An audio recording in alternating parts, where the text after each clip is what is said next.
এমপিরা সব কোথায় গেল, মন্ত্রীরা সব কোথায় গেল, কোথায় কাদের কাকা? তাদের ছাড়া দেশটা এখন লাগে ফাঁকা ফাঁকা। পালাবো না, প্রয়োজন হলে ফখরুলের বাসায় গিয়ে উঠবো। ঠাকুরগাঁওয়ে বাসা আছে না। পালাবে না, পালাবে না, যাই না তবু দেখা। পালাবে না, পালাবে না, যাই না তবু দেখা। তাদের ছাড়া দেশটা এখন লাগে ফাঁকা ফাঁকা, ওদের ছাড়া দেশটা এখন লাগে ফাঁকা ফাঁকা। আইন মন্ত্রী আটকে গেল আইনেরই ফাঁকে, দাড়ি ছাড়া দরবেশের ভণ্ড ভণ্ড লাগে। আইন মন্ত্রী আটকে গেল আইনেরই ফাঁকে, দাড়ি ছাড়া দরবেশের ভণ্ড ভণ্ড লাগে। শুনছি কত নেতা নেত্রী খাইতেছে ভাই ডান্ডা, বিচারপতি কালামানিকের ফাটিয়েছে আন্ডা। পলকের ঝলক গেল, পলকের ঝলক গেল থামিয়ে নেটের চাকা। তাদের ছাড়া দেশটা এখন লাগে ফাঁকা ফাঁকা, ওদের ছাড়া দেশটা এখন লাগে ফাঁকা ফাঁকা। কই গেল সেই সংসদেতে মমতাজের গান, কোথায় গেল হজরত বলা শামীম ওসমান? কই গেল সেই সংসদেতে মমতাজের গান, কোথায় গেল হজরত বলা শামীম ওসমান?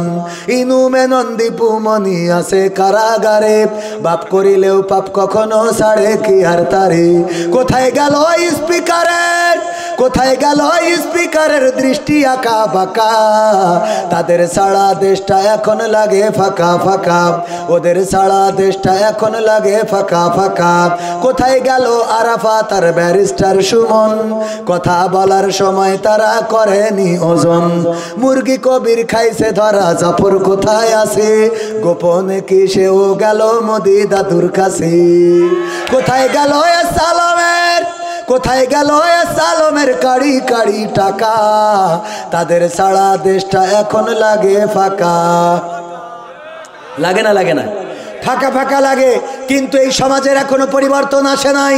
21শে ফেব্রুয়ারির বই মেলাতে আমরা দেখেছি তসলিমা নাসরিনের বই বিক্রি করার মতো দুঃসাহস করেছে। এমনকি ওই স্টলের যিনি মালিক তিনি ছাত্রদের গায়ে হাত তুলেছেন।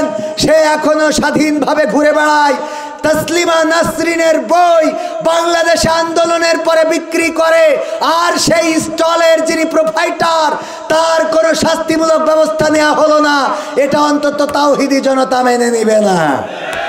এরপরে বাংলাদেশের বই পাঠ্যপুস্তক সংশোধনীর যে কমিটি আছে, সেই কমিটির মধ্যে রাখাল রাহা নামের এক নাস্তিক রয়েছে, যে প্রকৃত অর্থে মুসলমান পরিবারের কিন্তু নাস্তিক। এই রাখাল রাহাকে পাঠ্যপুস্তক সংশোধনী কমিটিতে আজ পর্যন্ত রাখা হয়েছে। তাওহিদি জনতা এই রাখাল রাহাকে পাঠ্যপুস্তকের সাথে যদি সম্পৃক্ত রাখে, সেটা তাওহিদি জনতা মেনে নিবে না। তাওহিদি জনতা রক্ত দিতে শিখেছে। 52-তে রক্ত দিয়েছে, 71-এ রক্ত দিয়েছে, 24-এ রক্ত দিয়েছে, আবার যদি প্রয়োজন হয় রক্ত দিবে। কিন্তু বাংলাদেশে নাস্তিক রাম বাম তারা যদি এই দেশে প্রেসক্রিপশন দিতে চায়, বাংলাদেশের তাওহিদি জনতা মেনে নিবে না। ঠিক না বেঠে? আগামীর দিন হোক কোরআনের দিন, আগামীর দেশ হোক কোরআনের দেশ। আমরা ব্রিটিশদের শাসন দেখেছি, আমরা পাকিস্তানিদের শাসন দেখেছি, আমরা বিএনপি জামাত আওয়ামী লীগ যৌথ সবার শাসন দেখেছি। কিন্তু এই শাসনগুলোতে আমরা দেখেছি কোরআনের অনুপস্থিতি। এই জন্যে শান্তি আসে নাই।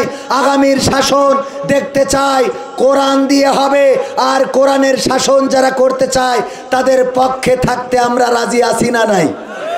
আমাদের বক্তব্য ক্লিয়ার।